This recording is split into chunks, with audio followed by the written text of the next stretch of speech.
Welcome to Meet the Candidates. Joining me now is Vratislav Vraj Domalip. He's the president of Queen Mary Students' Union, and a year before that was vice president student activities there, and got a BSc in Geography and Business Management, and joins me now.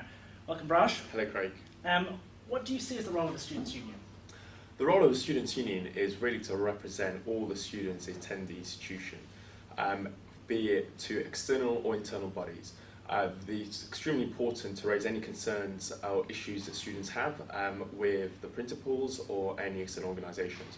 The role of the union is also there to improve the student experience, be it through providing sports clubs or societies, or through making sure that their academic studies courses are going well, and representing any of their issues through us to the college. What makes a good ULU president, and why do you think you're more qualified than any other candidate running?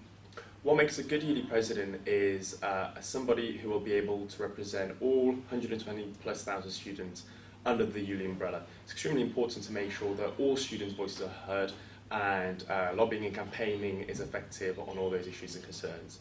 I feel that I'm qualified to be ULU president because I have 1 year's experience as Vice President Student Activities in the Students' Union, and I've also for the past 8 months been President here of one of the largest University of London colleges. So I certainly have a lot of experience talking to students and talking to the principals and senior management of colleges.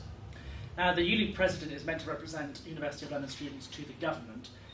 What skills do you have to make you think that you can do that? Well, I certainly feel that I've got good skills. When the tuition fee debate was going on throughout November, December, I held meetings along with the NUS with the shadow cabinet, with senior figures within Labour, trying to discuss on how we're going to tackle the tuition fee debate. I've also had numerous meetings with our own senior management team with regards to ongoing issues. So I feel I've picked up skills along the way that will be able to represent students, be able to debate them to the people I'll be discussing them with, and certainly be looking after the issues and concerns students have. Now, all candidates mention the campaign against fees and cuts in their manifestos. What other issues do you think students are facing, and how will you tackle them? I think there's a large variety of other issues aside from the fees and cuts that are affecting students.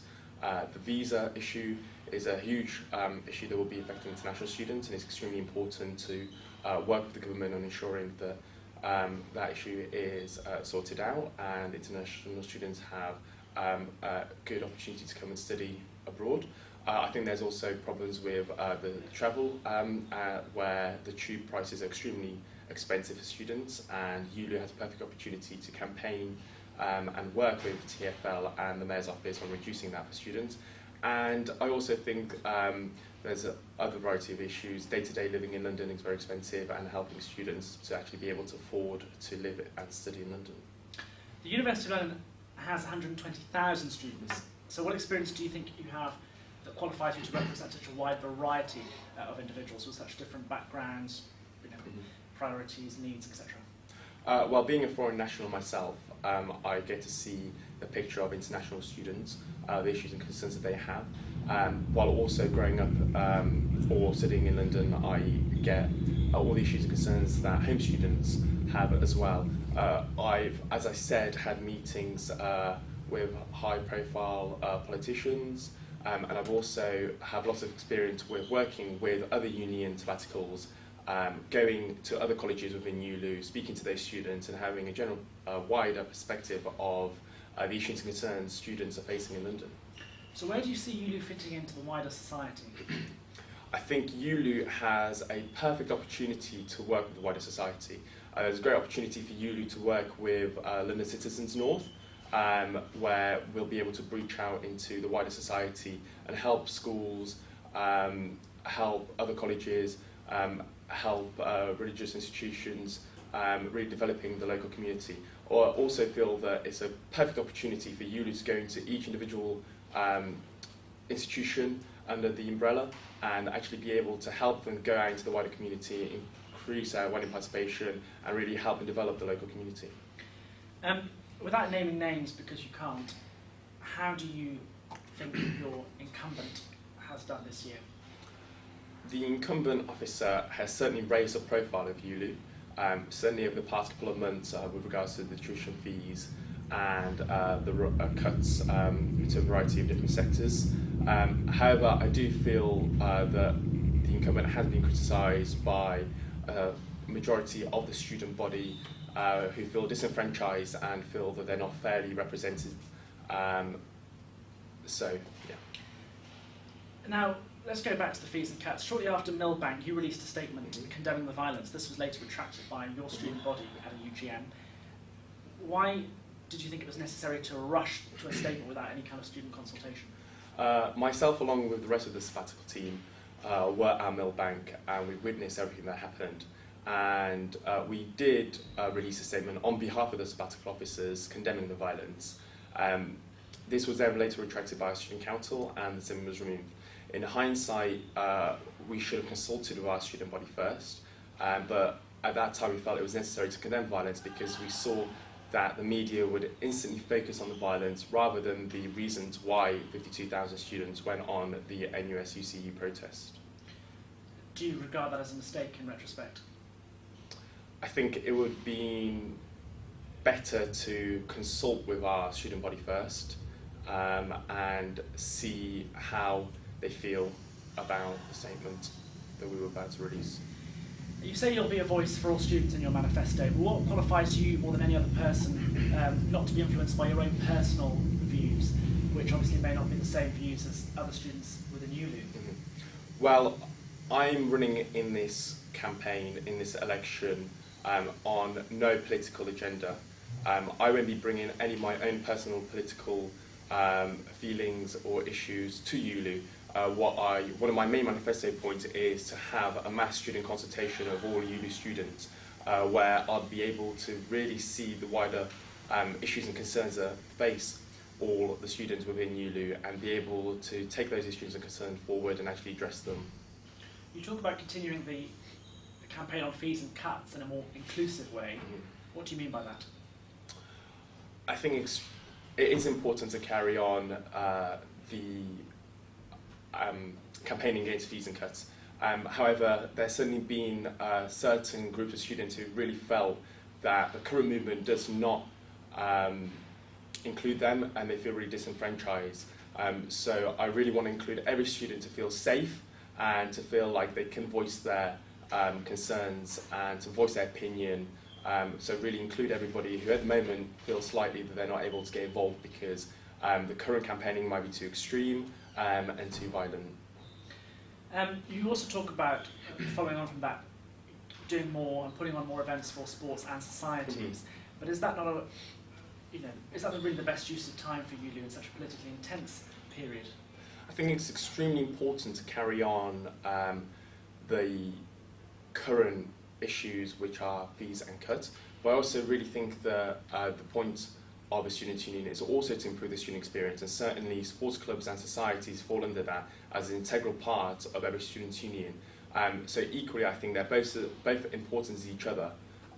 So definitely focus my time on further politically campaigning against all issues that concerning students, while also focusing on sports and societies and in general improving the student experience for students in London, be it through music events, campaigns, sports or societies. Well, you claim to be more transparent and accessible, and that's the vision you have for ULU, but QMSU has come under serious criticism this year for not being transparent and accessible. So how will you make sure ULU doesn't fall into the same trap with you at the helm? I disagree with that comment. Some people might feel that we're not accessible, but I, along with the rest of my Sabbatical team, are accessible at all times. Our doors are always open for any students that come to speak to us about any issues or concerns they may have, and I'll certainly be taking that forward to ULU, ensuring that I have drop-in sessions, so if students want to question any of the work that I'm doing for ULU, or want to raise any of their concerns and issues, they'll have dedicated times where they can come and see me, question me, or ask me to work on any issues they may have. Sure, but to those students who do make those criticisms, you said that a year ago and they found that that's not the case or been the case this year, so what would you tell them will be different about you if you go into the University of London presidency to make them feel more included and accessible to them?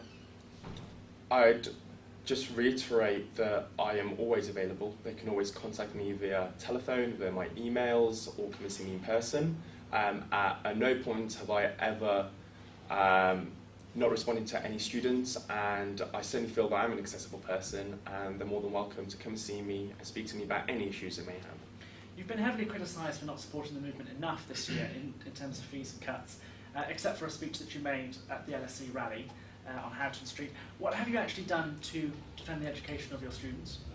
As I've said before, I was one of the members that was included in speaking to the Shadow Cabinet while the tuition fee debate was going on, really fighting for the concerns and issues of students, and really working with Labour in trying to go against the policy that was passed. I've also helped advertise all further demonstrations, help provide resources, and I worked with the NUS to ensure that students would be able to fight this tuition fee and cuts to higher education. Okay, just moving on then. You've been a SAB at QMSU, Queen Mary Students' Union, for 2 years now. Under your presidency, there have been massive problems with the implementation of the Constitution, with the way UGMs are run, and the election of NUS delegates where you didn't put the right number of delegates open for election. Can you really claim to have the attention to detail and the administrative capacity to be the president of ULU? I think the issue with the NUS, the amount of NUS delegates that we send, is an ongoing issue that has been going on for many years. It has been brought to my attention now as president, which it wasn't last year when I was VP, because I wasn't included in the talks with regards to NUS delegates, and it's certainly something that we've rectified and we've sorted out. Are you saying this is a mistake that's been made every year, that QMSU has not put the right number of NUS delegates forward? I don't know for how many years this has been ongoing, because I wasn't involved in as an NUS delegate when I started this university, but it has become apparent that we made that mistake last year. And again this year? We haven't made the mistake. We have made the mistake in putting the wrong amount of people for election. However, rectify that by running a by-election and ensuring that the right delegates go to the national conference in April. It's also a situation that has occurred across many unions across the country, and I am glad for those students who have come forward and raised this to our attention, because we've been able to address it quickly and efficiently while liaising with NUS, ensuring that everything we're doing was correct. You made great pains to point out that you're going to be a very approachable president if you win, and a voice for all students. But one of your students, Tamina Bax, was injured by police at a demonstration and claims that you have done nothing. How do you account for that? The situation that occurred with Tamina is extremely saddening. When the situation occurred, I'm extremely grateful to a student who came forward to us with regards to the information, the situation that happened to Tamina. We felt it was best to let Tamina approach us, because it's a very delicate situation. Once some time lapsed from the situation, I contacted Tamina about a meeting to discuss this, which we then had and resolved the issues of Tamina.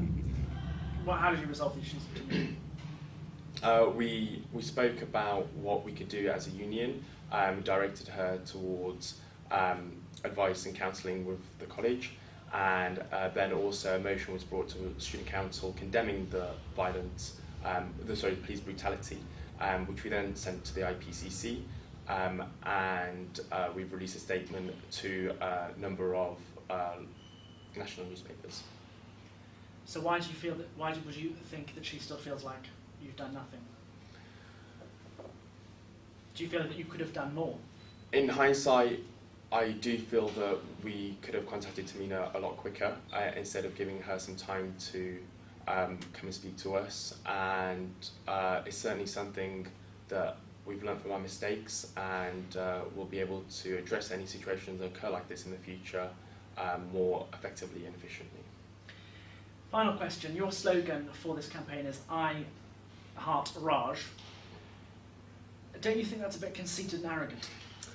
I think it's very tongue-in-cheek. I think it's important to bring some fun to the election.